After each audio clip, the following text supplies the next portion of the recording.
Hey, welcome to the Ordinary Radical Podcast. It's going to be a great one. Yellow. This is your host, Jonathan Hayashi, and the one and only Brandon Boatner. Ordinary Radical Podcast is discipleship and biblical living, feature and conversation Q&As concerning a wide variety of topics to help you grow as disciples of the local church through leadership, discipleship, and mission. It's a beautiful morning. It is. It's a little chilly outside, but it's really nice. So we are actually recording this outside-ish. We're outside, basically. And there are fall leaves out. And I don't know about you, but I love fall. I love the leaves changing. And you make my heart feel warm. Yeah. Feel like we're watching the sunrise. I got my Starbucks coffee. Is this a Lifeway movie? Nope. Weird. No. You said Lifeway or Hallmarks? Hallmarks. My bad. Yeah. Hallmark. Well, Lifeway is pretty cool too. They're Christian. Yeah. You know what I meant. Yeah. Anyway. Woo! Yeah, we're at the Missouri Baptist Convention annual meeting here in Branson, Missouri. Yeah, and it's really cool. This is actually my first meeting. Welcome. Yeah. There's always a first time for everything. That's a saying. Yeah, sure. Yeah. And I've just been really encouraged. There's been a lot of great, we talk about the leaves changing. There's a change in the air of the work of Christianity, and just I'm excited, man. It's good stuff. Yeah, just even this morning having breakfast with other pastors and conversing, and that's good. And that's something that we want to talk about today. We're on actually episode 28. Man. 28. And the topic is about synergy. What is synergy? Yeah, synergy. I don't know. You tell me. Well, Synergy is an electric company that... No, that's... I was like, really? I think it actually is one. Yeah, but Synergy is... It's coming together to do more. And oftentimes, you can do more and be more focused and stay sane. So I think, like you said, synergy is energy in... like symphony, like put together. Synergy, okay, I just looked it up on Google. So synergy is interaction or cooperation of two or more organizations, substance or other agents produce combined effect greater to some their separate effects. Boom. Wow, did you just use Google as your lexicon? I mean, that's... Yeah, is that awesome? That's great. It made me sound real smart just now. You did sound smart, yeah. So we'll be talking about that today because we've seen so much of it coming up. And in fact, I think even talking about our breakfast this morning, it's incredible. Synergy, just working together, that's really the heart of that's the heart of God. God wants us to work together. That's kingdom work right there. Mm-hmm. And what was the conversation we were just having at this breakfast table with all these guys? Finding out about, that church planted us 50 years ago, and they were working at this church. Well, that church planted this church and started 20 years ago. And then it just kind of went around the table, and about 3/4 of us were all connected through different people planting. And that's synergy in action. That's kingdom witness. That's kingdom work. That's really cool. Especially in a culture, I think we're coming out of a culture. I hope we're coming out of a culture where pastors were often about building their own kingdom rather than locking arms and joining hands in the work of the gospel with others. Which is partnership, actually comes from the Greek word koinonia, which we find in Acts 2:42 as well, which people were doing life together and on mission together, which really says we're better together. So we are better together. Yeah, so kind of crazy story. I heard this at a gathering, but just north of where we live, it's called Lathrop. It's the Mule Capital of the nation. You said Mule Capital? Mule, yeah. So like, yeehaw, yeah, so like Mule is like, like Missouri State University or something like that? Yeah. So mules are, I don't know if you knew, but mules are really like unique. They're half donkey and half horse, right? Mm-hmm. And they have the power of a horse, but also like the kind of this steadiness, endurance, and of a donkey, which makes it really a unique animal. But anyhow, it's amazing when they said when one mule gets together with another mule, and then the combination of the power in order to move these really heavy loaded work that back in the days they didn't have technology. It was incredible. The the magnitude of power of synergy. Wow. You know, and it was not just even like mathematically 2 times more. They're talking like it just multiplied by number, by number, by number. And that's the church when we come together and do all together on the same partnership power. So when we think of the benefits of synergy, we've already said, well, one is connectivity, as in those pastors around the table, but 2 is the fact that we can do more together than we can apart. Yeah. Right. And in a world where the kingdom witness is often smaller than it should be, we want to maximize the amount of stuff that we can do for God, and so doing more together it makes sense. I think of another example in my own church. We had a food pantry, a small food. It was horribly ran. In fact, whenever I came into the church, most of the food in our pantry was out of date. We had to throw it away. And I'm thinking, people didn't even get this. But just down the road, we have this amazing food pantry. And I'm like, why don't we donate to them and let them do that well, and we'll do something else well. So there's another benefit to synergy. It allows me to focus on the vision that God is giving me. It's more specific. Whereas if you try to do everything, you're not going to do anything very well. Mm-hmm. You know what I mean? Yeah. And I think partnership happens by, I was just reminded of this, like we're just such a divided culture today. Mm-hmm. Just so much division, so much or just such a tense culture and society we live in. And we need people like Barnabas, which Barnabas, the encourager, right? And I don't know about you, but I remember people who encouraged me because they really leave an impression. And how much more as pastor leaders, I need to be a Barnabas to my flock and to encourage, to empower, to get them going and moving them in the right direction, because there's power in that when we, again, synergistically working together, not against each other, because that's not helpful. And for such a time as this, when churches, the people are like, I'm masker versus non-maskers. I'm a anti-vaccine or pro-vaccine people. And all these to the left or to the right, let's get united, centered around the gospel. Or I don't like the licorice jelly beans, or I do like the licorice jelly beans. No one likes the licorice jelly beans. That's one thing we can agree on, right? I actually like them. Oh, no. I'm just kidding. Oh, no. I do not like them. No, they're awful. They're definitely not from God. I thought we were going to get along. So we said we can do more together. And you're saying having people in our lives that encourage us and help us is powerful. And along with encouraging, also just having mature Christians around to learn from, right? I mean, it's hard. Like, I would call myself I'm a new lead pastor for sure, right?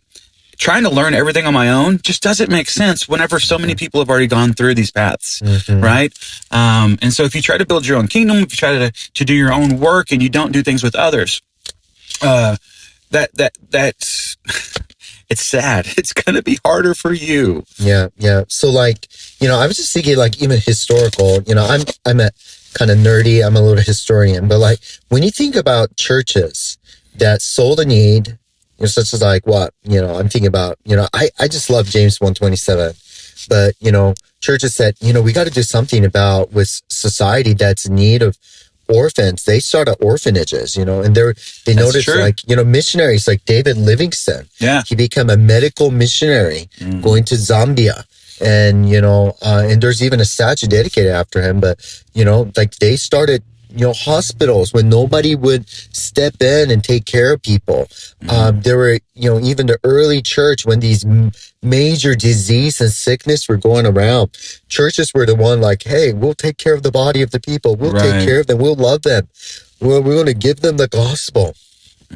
I mean, universities were started because they were hey, we need to educate, equip, and train these. Harvard, Princeton, Oxford, all these were started by churches, Christians, because they wanted to work together. And it's incredible. Whether Baptists or, even, Catholics, starting some of these hospitals and incredible work. We're able to do so much when we're synergistically working together in the same direction. Yeah, that's good. That's good. So obviously we're kind of pro working together. Mm-hmm. I mean, you're going to hear that. But you know, I do come out of a background of not working together. And so I've also seen like the good and the bad. And so I sit and I also think about like how hard it was to be an island, be a ministry where you didn't lock arms with anyone, and how lonely, and you know, and that's just not an example of what we see at all in the New Testament, right? We see people coming together of different backgrounds of, to do the work of God. And so I would even kind of argue, like, if you're your own kingdom church, like you do, it's not a very healthy New Testament church at all. Oh yeah. Yeah. I mean, that's originally like Matthew chapter 6, verse 33. It says, but seek first his kingdom and his righteousness, and these things shall be added unto you. Right. I think again, there's about not my kingdom, my righteousness, my platform, my name to advance. You know, that's a very I would even say satanic model, because that's very contrary to what Philippians 2 talks about. You know, there's such a selfish, prideful, ignorant, arrogant side of this ugly side that comes out. Like, you know, it's about me. It's about my name being known. It's about building my platform rather than King Jesus. And I see, you know, if I have to be frank and honest, like I see that in our denominational life. I mean, there are these guys who are getting upset and fighting, and they say this is about Jesus. I'm like, no, it's not. It's about, because you've been hurt, and you know, we have to seek the interests of others, do nothing out of selfish ambition. You know, it's just, there's too much at stake. That's what I think. You know, that's what I'm gonna take away from this convention. You know, what are we fighting about? Man, there's too much work to be done. Let's get busy doing it, because that's what Jesus is going to say, right? He's going to say, well done, good and faithful servant. At the end, if we're faithful, you know, and that's what God calls us. Yeah, so you're saying that there's so much to be done, and when we are combative towards one another instead of being synergistic, we won't get stuff done. We'll just fight, and we'll care more about being right than seeing people saved. Yeah. And I think that's the reason it's such a confusing time. It seems like we are doing a lot of things, but like, or individual islands. And then we're combating because like, well, this is my agenda. This is what I do. I was like, well, it's not about you nor about me. It's actually about Jesus, right? So like, let's get busy. You know, let's stop fighting. Let's move in the same direction. So we're collaborating together as co-laborers, as being commissioned by Jesus, going being the soul and line of Jesus. So when we're able to do that, like I was talking about the example of the mule, it's incredible if we're moving in one direction rather than being pulled in so many different directions. Yeah. You know, like the kingdom of God would be, and actually, you know, the world's going to see it and they're going to be like, wow. Yeah, and I think you just nailed one of the biggest, one of the greatest things about the synergistic sort of stuff is that we are moving in the same direction, right? When Jesus had people who came in to be his disciples, what did he say? He would say, follow me. There was always a movement of Jesus. And the same is true within our churches and within our generations. There's always a movement of Jesus. And it's intelligent, it's smart to get with the flow and the movement of what God is doing in a time such as this. I know people who try to go against the flow. And the reason they go against the flow is because, you know, they want to be different. They want to be different. And I think that's something that we shouldn't have to worry about. It doesn't matter about me being different. It matters about people seeing Jesus, and they're going to see him whenever I'm following him with the flow of the church. Yeah. And I think, you know, again, you know, maybe I'm just coming from my experience and what I see in the 21st century, you know, evangelicalism and the denominational life. What I sense is that, you know, people in their self-righteous indignation or saying, well, this is the truth. And certainly there is truth. Jesus said in John 14:6, he says, I am the way, the truth, and the life. But it's pretty simplistic, the gospel. And there has to be gospel centrality. There has to be gospel drivenness. There have to be gospel priority, right? But so often we go with different agenda. We go with different things, like the CRT issue, right? And then we go with, other different values, agendas, or, we say scripture. I was like, we got to go and recover the simplicity of the gospel. And we have to be busy doing about that. Certainly there is cults out there, but man, if we're on the same team, it doesn't matter. You don't look like me. It doesn't matter. You don't speak the same language as me. It doesn't matter. You're from the different part of the state.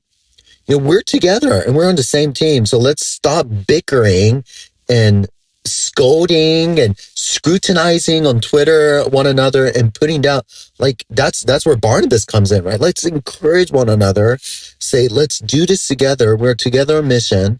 Let's synergistically, with all our resource, with all our might, with even tears and with blood and our sweat, that we would advance the kingdom. You're getting very passionate over here about this. No, I mean, it's huge, right? I mean, like, I just think we're using all our energy fighting against one another. I'm just like, you're not my enemy. You're my brother in Christ. You're my friend, and we could disagree. Ooh, that's big. Disagree to agree. On certain things, but do you think? I mean, what you just said, we gotta get the layers off that one. You're not my enemy. Do you think one of the attacks of Satan within the church is he has turned churches against others, so that when we look at our own brothers, we see our enemies? Even a church may look at another church in their own city and say, that's my enemy. Mm-hmm. They're taking my sheep. They're taking my people. And that's not synergistic. That's the work of the enemy right there. Oh, yeah. Yeah, Satan says it's what? Kill, steal, and destroy. Right. I mean, it's not the Spirit of God, because he wants to unite us, right? So I think what happens that even in our churches where gossip happens, which I've been walking through with a lot of people, when somebody's upset and bickering, I was like, have you thought about talking to the person? No, I'm just saying this out of concern. No, stop talking to other people. Go to the person, speak to them, and just work it out. Well, is this a sin issue? Or no, just talk to them. Stop bringing other people into this. Like, if you have an issue, just transparently with Ephesians 4:15, speak truth and love, and then work through it, because what's happening is Satan is using it to divide the body, dividing one another. It's just not helpful. Then it becomes us versus them and so forth. And, it's the devil, right? And especially, I think this is relatable today. We live in a cancel culture. So if somebody makes a mistake, we cancel them, we block them, and that's totally not Jesus. Right. You know what I'm saying? Jesus doesn't unfriend us like on Facebook. He doesn't unfollow on Instagram. He doesn't block us on Twitter. So, but we do that to one another in churches or planters or revitalizers, and just say, well, they're a threat. They said this, you're gone from my world. Man, that is a dangerous place to be. You're going to have to do a podcast on cancel culture one day. Oh, yeah, definitely. That's a different topic. That's a different topic. But going back to, again, the topic, I mean, that is not together collaborating. That's not partnership of koinonia, which koinonia, really, again, that word is beautiful. But the idea is, I think I shared this in one time in an episode, like, your joy is now my joy. Your sorrow is my sorrow. It's because we've done life so much together that you feel the pain, you experience with you, and then you walk with them in the midst of that. But you can't do that just over social media. Right. That means coming together like here, right? Like at the convention, and, being together, being encouraged at what the Lord's doing, and, I said that ministry of presence, being together with people. I mean, Jesus did that, and that, I think that's one way to synergistically work together. Yeah. And you bring up something else, just being able to feel one another's pain. Pastor, if you are on your own island because you've created this island, then you're not with other pastors. But the thing about being with other pastors is they know your pain. They know what it's like to be a pastor. They know what it's like to, have people at your throat. They know what it's like to be depressed and these things that we experience as pastors, because, you know, I've maybe in a Lifeway study, but I remember seeing that being a pastor is one of the few jobs we know it's going to impact our families negatively. It just will. It just will. But we do it because we love Jesus and God has called us to this. And so we need people around us that we can cry on their shoulder, that we can say, you know, I just don't know why this didn't work. And we could just, you know, sit and just be human with one another. Pastor, I know how you feel. Sometimes you feel like you just can't be yourself around your flock because they expect you to be the pastor, you know? And yes, that is a part of who you are, but you're also just a person with feelings, you know? Synergy though, have people around you where you can do that. That's good stuff. Yeah. I think, again, I'll just piggyback what you just said, but you know, I think that's the beauty of, you know, the, you know, Southern Baptist Convention with autonomy of bodies and working together, you know, because, you know, some pastor asked, like, the annual meeting that happened in Nashville is when that happened in Anaheim, California. I just said, you know, I think there's something about just being there and, you know, being present and voting, because that, you know, somebody said, who can lead the Southern Baptist Convention? Well, it already has. The messengers do. And again, that's the level of the local autonomy, ordinary average Joes like us, you know, contributing and speaking into and letting our voice heard with grace, with love, but with truth. And, you know, and I just think there's so much of today, again, with Twitter, that I just hear over and over, just people are just so, I'm like, wow, did you really just say that? Did you just, you know, like God's going to hold us accountable with every word, every thought, every deed. And if we will only work out our salvation with fear and trembling, examining ourselves and thinking, you know, like God, you know, I think Jesus Christ himself said that they would know that we're disciples by our love for one another. I was like, man, those words are not a very loving words. Those are not. And again, people say, well, this is the name of Jesus, in the name of truth. I'm like, but still, man, I'm just like, that is not grace-filled. That is not gospel-driven, not Christ-centered, not kingdom-minded. That is a dangerous place to be, you know, but it always has to come back to the idea, the kingdom, right? And that should drive everything that we say, what we do in partnership, and being together and encouraging one another, hearing what the Lord's doing, and then say, okay, what can we do? You know, even though we're small churches, but how can we continue to advance the gospel in the kingdom? Because we're going to be held accountable. It's not about maintaining or being maintenance mode, you know, but it's about all of us advancing the kingdom, you know, to the nations for the glory of God and for the good of others. That's so good. Yeah. So I think, so we've kind of covered this topic, but one thing we haven't done is talk about just application, because maybe there's someone here that's thinking, or someone listening that's going, okay, but how do I meet pastors? How do I do this? I want to do this. And so we'll give you some pointers. Like I said, maybe I didn't say this. This is actually my first convention that I've come to, because I came out of a background of, we're going to be our own kingdom and island type deal. And, you know, that's not who I am, but that's the churches that I've been in, I feel like. And so one is just getting out there. You got to start meeting other pastors. And you know what? That takes your own energy. Don't expect them to come to you, right?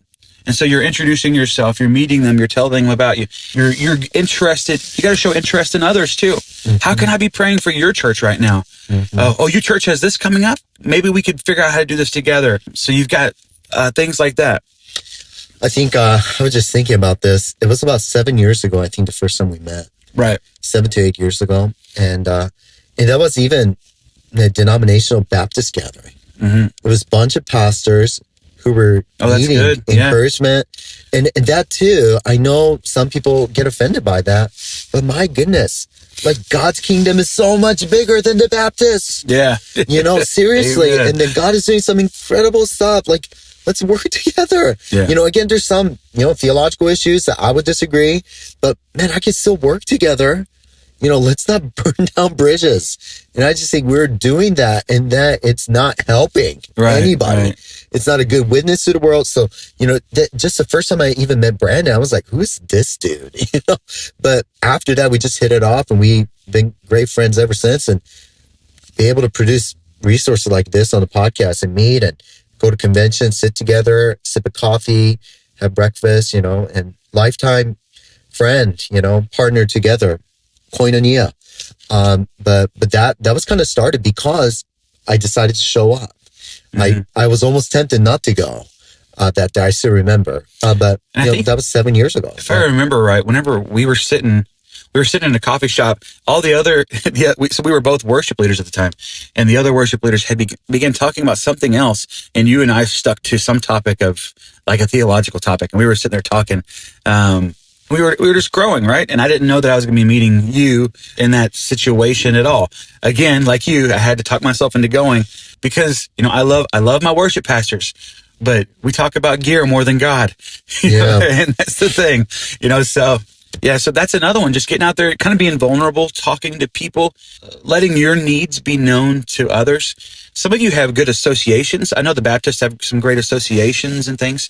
I love our St. Louis Baptist Metro Association. They're fantastic. I just really love great them. Guys. And some of you have, there's resources online as well. There's just a lot of different ways, but it doesn't happen by accident, right? Relationships only happen through intentionality. Mm-hmm. Synergy only happens through intentionality. It's easy to sit back and say, I'm so tired, I can't do anything. I'm just going to preach on Sundays and that's it, and build my little kingdom. And, but I just don't think I don't think Jesus is in that. Mm-hmm. That's my own opinion. Yep. And again, if you can't, find connection, I think social media has made it easy for us to find groups. Mm-hmm. So I think that's one resource to find. Also, I want to encourage, find ways that you can go to conferences. You may say, well, I can't afford it, or church is too small. I'm just like, there's ways that, there's scholarships these days that you can find and go. And, it's great for, not just for you, maybe perhaps for your wife, maybe your children as well. Mm-hmm. My children are being watched during the time. So my wife and I can go as messengers to vote and so forth. And she can be encouraged what the Lord's doing. And there's, pastor's wife gatherings as well that's available. So that, so there's a lot available. So, retreats, conferences, going to youth camps, those kind of places you can learn from other pastors and learn and grow together. I think those are actually the best ways I've grown in the last 5 years. And obviously I'm thankful for seminaries, thankful for Bible college. I have relationship from those, but man, you're in the same boat with, I'm like, wait, you ran into the same thing? Wait, no way. And it's encouraging because I was like, well, I was in that situation a couple years ago. Let me encourage you a few ways. That's synergy. We're working together, collaborating. So yeah, those are ways that you can, practically find ways of relationship. But again, I echo what Brandon said, intentionality. That's the key. That's the key. We want to be about the kingdom. And part of the synergy is us caring about you guys. If you have comments or anything, just, let us know. If you need prayer, let us know that too. We care about you, and we're in this all together because we're better together. Amen. I think it's a good spot to land this airplane. What do you think? Yeah, that's good stuff. And we got to get going. We appreciate you guys. You can check us out and hopefully give us a 5-star rating. If you're thinking of any other amount of stars, contact us first and we'll pray for you. I'm just giving you a hard time. Oh man, synergy. You can check us out on social media and different things as well. We're both on Twitter. I'm on Facebook and all kinds of good stuff. But we just hope that you guys have a great day, and we appreciate you choosing to listen. Thanks, man. All right. I was going to say ciao. Yeah. Well, that's my line. That's your line. Okay, go ahead. Ciao. Bye, guys.